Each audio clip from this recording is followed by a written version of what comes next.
Hi friends, നമുക്കിന്നിവിടെ ഒരു മീൻ കറി ഉണ്ടാക്കി നോക്കാം.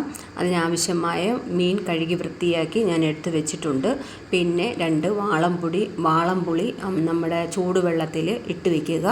അതിനുശേഷം നമ്മുടെ മസാല, മുളക് പൊടി, മല്ലിപ്പൊടി, ഉലുവാപ്പൊടി, മഞ്ഞൾപ്പൊടി, കുരുമുളക് പൊടി എന്നിവയും ഞാനിവിടെ എടുത്ത് വെച്ചിട്ടുണ്ട്. അതുകൂടാതെ നമ്മുടെ സവാള, വെളുത്തുള്ളി, ഇഞ്ചിയുടെ പേസ്റ്റ്, നമ്മുടെ പച്ചമുളക്, തക്കാളി. ഒരു തക്കാളി മതി. വലിയ തക്കാളിയാണെങ്കിൽ ഒരു തക്കാളി മതി, ചെറുതാണെങ്കിൽ 2 തക്കാളി എടുക്കണം. അതുകൂടാതെ എൻ്റെ കയ്യിലിപ്പോൾ പേസ്റ്റ് മാത്രമാണുള്ളത്. കാരണം ഈ വെളുത്തുള്ളിയുടെ ഇഞ്ചിയുടെയും പേസ്റ്റേ ഉള്ളൂ. അതുകൊണ്ടാണ് ഞാൻ അതെടുത്തേക്കുന്നതും. അതല്ല, ഇതില്ലാത്തവർ വെളുത്തുള്ളി ഇഞ്ചിയും മാത്രം എടുത്താൽ മതി. ഒന്ന് ക്രഷ് ചെയ്തെടുക്കണമെന്നേ ഉള്ളൂ. അതിനുശേഷം നമ്മൾ ഒരു പാൻ അടപ്പത്ത് വെച്ച് ചൂടാക്കിയതിന് ശേഷം നമ്മൾ വെളിച്ചെണ്ണ ഒഴിച്ചു കൊടുക്കുക. വെളിച്ചെണ്ണ ഒഴിച്ചു കൊടുത്ത് കടുക് പൊട്ടിച്ച് 2-3 ഉലുവായും കൂടെ അതിനകത്തോട്ട് 2-3 ഇച്ചിരി, ഒരു സ്പൂണിനകത്താകുമ്പോൾ ഇച്ചിരി നിങ്ങൾക്കറിയാമല്ലോ, ഞാൻ പ്രത്യേകിച്ച് പറയേണ്ട കാര്യമില്ലല്ലോ. ഇച്ചിരി ഉലുവായും കൂടെ എടുത്ത് പൊട്ടിച്ചു കൊടുക്കുക. ആ എണ്ണയിലോട്ട് എണ്ണയിലോട്ട് ഇട്ട് കൊടുക്കുക. ഇട്ട് കൊടുത്ത് അത് രണ്ടും ഒന്ന് പൊട്ടി വന്നതിന് ശേഷം മാത്രം നമ്മുടെ തക്കാളിയല്ല, നമ്മുടെ വെളുത്തുള്ളിയും ഇഞ്ചിയും പേസ്റ്റും ഇട്ട് നമ്മുടെ പച്ചമുളകും സവാളയും കൂടെ ഇട്ടിട്ട് നല്ല രീതിയിൽ ഒന്ന് വഴറ്റി കൊടുത്ത് ഒരുവിധം ഒന്ന് വഴഞ്ഞ് വന്നതിന് ശേഷം മാത്രമേ നമ്മുടെ തക്കാളി എടുത്ത് അതിനകത്തോട്ട് ഇടാവുള്ളൂ. കാരണം എന്ന് വെച്ചാൽ ഈ രണ്ടും കൂടെ പെട്ടെന്ന് വഴന്ന് വരാൻ ഭയങ്കര പാടാണ്. അതുകൊണ്ട് മാത്രമാണ് നമ്മളങ്ങനെ ചെയ്യാൻ പറയുന്നത്.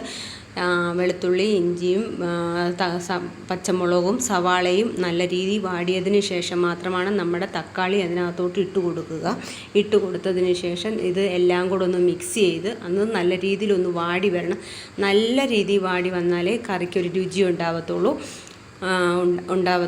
അതിനുവേണ്ടി നല്ല രീതിയിൽ വാടിയതിന് ശേഷം മാത്രം നമ്മുടെ മസാല അങ്ങോട്ട് ഇട്ട് കൊടുക്കണം. മസാല എന്ന് വെച്ചാൽ മുളക് പൊടി 2 ടീസ്പൂണ്, മല്ലിപ്പൊടി 1.5 ടീസ്പൂൺ, ഉലുവാപ്പൊടി, മഞ്ഞൾപ്പൊടി, കുരുമുളക് പൊടി ഇല്ലാത്തവർ കുരുമുളക് ഒന്ന് ചതച്ചിട്ട് ഇട്ട് കൊടുക്കുന്നത് നല്ലതായിരിക്കും. അതിനുശേഷം നല്ല രീതിയിൽ ഈ മസാല ആ എണ്ണയ്ക്കകത്ത് നല്ല രീതിയിൽ ഒന്ന് വാട്ടിയെടുക്കണം. വാട്ടിയെന്ന് വെച്ചാൽ പച്ചമണം മാറുന്നത് വരെ ഒന്ന് വഴറ്റിയെടുക്കണം. എണ്ണയ്ക്കകത്ത് കിടന്ന് നല്ല രീതിയിൽ വാടി നല്ലൊരു ബ്രൗൺ കളറാവുമ്പോൾ നമ്മുടെ പുളിവെള്ളം എടുത്ത് അതിനകത്തോട്ട് ഒഴിച്ചു കൊടുക്കുക. നമ്മൾ പുളിവെള്ളം എടുത്ത് ആ വെള്ളവും കൂടെ അതിനകത്തോട്ട് ഒഴിച്ചു കൊടുത്തതിന് ശേഷം ചെറിയ രീതിയിൽ ഉപ്പിട്ട് ഒന്ന് തിളപ്പിച്ചതിന് ശേഷം നമുക്ക് മീൻ വേവാൻ ആവശ്യമായ വെള്ളം ഒഴിച്ചു കൊടുത്തതിന് ശേഷം ഒന്ന് അടച്ച് വെച്ച് ആ വെള്ളം ഒന്ന് കറി ഒന്ന് തിളച്ച് വരുന്നിടം വരെ നമ്മൾ ഒന്ന് അടച്ച് വെക്കുക. അടച്ച് വെച്ചതിന് ശേഷം മാത്രമേ അത് തിളച്ചെന്ന് നമുക്ക് മനസ്സിലായതിന് ശേഷം മാത്രമേ നമ്മളതെടുത്തിട്ട് മീൻ അതിനകത്തോട്ട് ഇട്ട് കൊടുക്കാൻ പാടുള്ളൂ. നല്ല രീതിയിൽ ഒന്ന് ഇളക്കിയതിന് ശേഷം ഉപ്പൊക്കെ ഒന്ന് പിടിക്കാൻ വേണ്ടി നല്ല രീതിയിൽ ഇളക്കിയതിന് ശേഷം മാത്രമേ നമ്മൾ അത് അടച്ച് വെച്ച് തിളപ്പിക്കാൻ പാടുള്ളൂ. അതിനുശേഷം നമ്മുടെ മീൻ തിളച്ചതിന് ശേഷം നമ്മുടെ മീൻ അതിനകത്തോട്ട് പറക്കി വെച്ച് ഞാൻ ഇതിനകത്ത് 2-3 തലയും കൂടി ഉൾപ്പെടുത്തിയിട്ടുണ്ട്. കാരണം എന്ന് വെച്ചാൽ തലയും കൂടി ഇടുമ്പോഴാണ് മീൻ കറിക്കൊരു ടേസ്റ്റ് വരത്തുള്ളൂ. അതുകൊണ്ട് നിങ്ങൾക്ക് ആവശ്യമുള്ളവർ മാത്രം അങ്ങനെ ചെയ്താൽ മതി. ഞാനിപ്പോൾ അങ്ങനെ ചെയ്തതന്നേ ഉള്ളൂ. അതുകൊണ്ട് നിങ്ങൾ അങ്ങനെ ചെയ്യണമെന്ന് നിർബന്ധമില്ല. നിങ്ങൾക്ക് ആവശ്യമുള്ളവർ മാത്രം അങ്ങനെ ചെയ്യുക, താല്പര്യമുള്ളവർ മാത്രം അങ്ങനെ ചെയ്യുക. പിന്നെ ലാസ്റ്റ് ഇച്ചിരി തിളച്ച് വരുമ്പോൾ ഇച്ചിരി കായപ്പൊടിയും കൂടെ അതിനകത്തോട്ട് ആഡ് ചെയ്യണം. കായപ്പൊടി ആഡ് ചെയ്യുമ്പോൾ ചെറിയൊരു മണവും കിട്ടും, നല്ലൊരു രുചിയും കിട്ടും. അതിന് വേണ്ടിയാണ് നമ്മൾ കായപ്പൊടിയും കൂടെ ആഡ് ചെയ്യുന്നത്.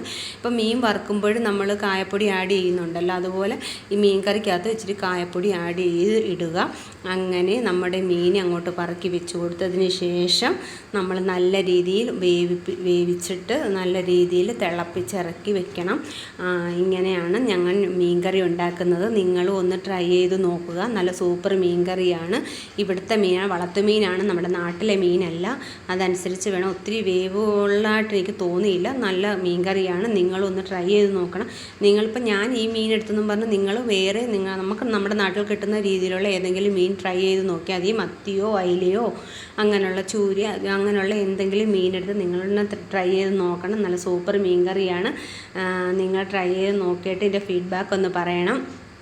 കുറച്ച് മല്ലിയില ഉണ്ടെങ്കിൽ മല്ലിയിലയും കൂടി ഇട്ട് കൊടുക്കാം, കറിവേപ്പില ഉണ്ടെങ്കിൽ കറിവേപ്പിലയും കൂടി ഇട്ട് കൊടുക്കാം.